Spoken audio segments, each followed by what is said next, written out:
जैसा कि मैं कह रहा था, the focus of Indian psychology and Indian philosophy has always been on self awareness और सेल्फ नॉलेज। इसको हम लोग सेल्फ नॉलेज भी कहते हैं, सेल्फ अवेयरनेस को सेल्फ नॉलेज भी कहते हैं, सेल्फ रियलाइजेशन भी कहते हैं, और जिसको हम लोग संस्कृत में या हिंदी में आत्मज्ञान कह सकते हैं।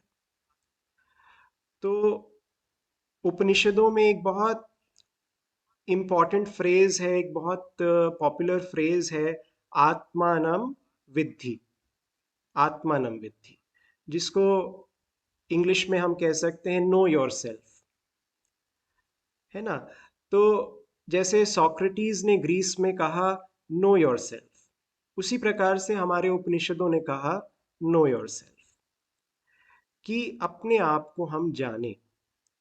देखिए, अच्छा जीवन हम तभी जी सकते हैं जब हम अपने आप को जाने। तो इसीलिए जो भारतीय मनोविज्ञान है उसने हमेशा से इस पर फोकस किया। मॉडर्न साइकोलॉजी का फोकस अलग अलग रहा है, आपने पढ़ा है, आप सब साइकोलॉजी के स्टूडेंट्स हैं, आप लोग मुझसे बेहतर जानते हैं कि पहले बिहेवियरिज्म पे फोकस रहा, कॉग्निटिविज्म पे फोकस रहा, फिर साइको एनालिसिस पे फोकस रहा, और फिर अब ह्यूमनिज्म और पॉजिटिव साइकोलॉजी पे फोकस आ रहा है, हैप्पीनेस की बात अब हो रही है। लेकिन भारतीय मनोविज्ञान जो हजारों साल पुराना है, उसमें ये बात हमेशा से होती रही है, और हमेशा से उसका फोकस इसी विषय पर रहा है। अब आप पूछेंगे कि क्यों क्यों इस विषय पर भारतीय मनोविज्ञान ने फोकस किया, इसकी क्या वजह है। तो उनका ये मानना है कि ये हमारे जीवन का परम लक्ष्य है, परम उद्देश्य है, कि हम अपने आप को जानें। So this is so because ancient Indian thinkers considered self-knowledge as the ultimate purpose of human life. इसी को उन्होंने निश्रेयस कहा, कि हमारे जीवन का सबसे उत्तम, सबसे श्रेष्ठ जो लक्ष्य है वो यही है कि हम अपने आप को जानें। इतना बड़ा इन्होंने इसको स्थान दिया है। हर व्यक्ति जो है वो अपने आप को जानने के प्रयास में लगा रहता है, जाने अनजाने। आप सोचेंगे कि मैं तो नहीं अपने बारे में इतना सोचता हूँ, लेकिन जाने अनजाने हम सभी अपने आप को समझना चाहते हैं, जानना चाहते हैं। इसलिए इसी को परम पुरुषार्थ निश्रेयस का स्थान भारतीय मनोविज्ञान में दिया गया है, purpose of human life.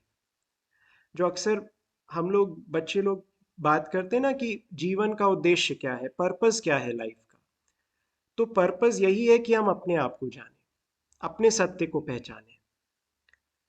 All right, तो इसी पे फोकस किया गया। और इससे होगा क्या, इससे ये होगा कि हम अपने जितने भी दुख हैं, जितनी भी परेशानियां हैं, उससे हम निजात पा पाएंगे। So by this knowledge one attains freedom from suffering. Freedom, freedom का अगर हम संस्कृत करें तो होगा मोक्ष, मुक्ति। तो मोक्ष की जो बात होती है, वो किससे मोक्ष पाना चाहते हैं, किससे मुक्ति पाना चाहते हैं? अपने दुखों से, अपनी परेशानियों से, अपनी चिंताओं से। हर कोई सुखी होना चाहता है। दुनिया में ऐसा कोई व्यक्ति नहीं है जो सुखी नहीं होना चाहता है। तो ये एक यूनिवर्सल ट्रूथ है, इसलिए इस पर फोकस किया गया है ना, कि पूरे जगत में ऐसा एक व्यक्ति भी नहीं है जो कहे कि मैं सुखी नहीं होना चाहता हूं, मैं दुखी होना चाहता हूं। ऐसा कोई नहीं है। हर कोई अपने दुखों से निजात पाना चाहता है, और हमेशा हमेशा के लिए पाना चाहता है। ये नहीं कि थोड़े से समय के 5 मिनट के लिए हम सुखी होना चाहते, नहीं। हम ये चाहते हैं कि फॉर एवर एंड एवर, है ना। जैसे स्टोरीज में कहा जाता है ना, ही लिव्ड हैप्पीली एवर आफ्टर। तो हर कोई अपना हैप्पीली एवर आफ्टर ढूंढ रहा है। तो वो कैसे मिलेगा, कहाँ से मिलेगा? कहीं फॉरेन कंट्री में रहने से मिलेगा, या कोई बहुत पावरफुल स्टेटस बनाने से मिलेगा? किसी चीज से नहीं मिलेगा, अपने आप को जानने से मिलेगा, अपने सत्य को जानने से मिलेगा। ये भारतीय दर्शन और भारतीय मनोविज्ञान का मानना है।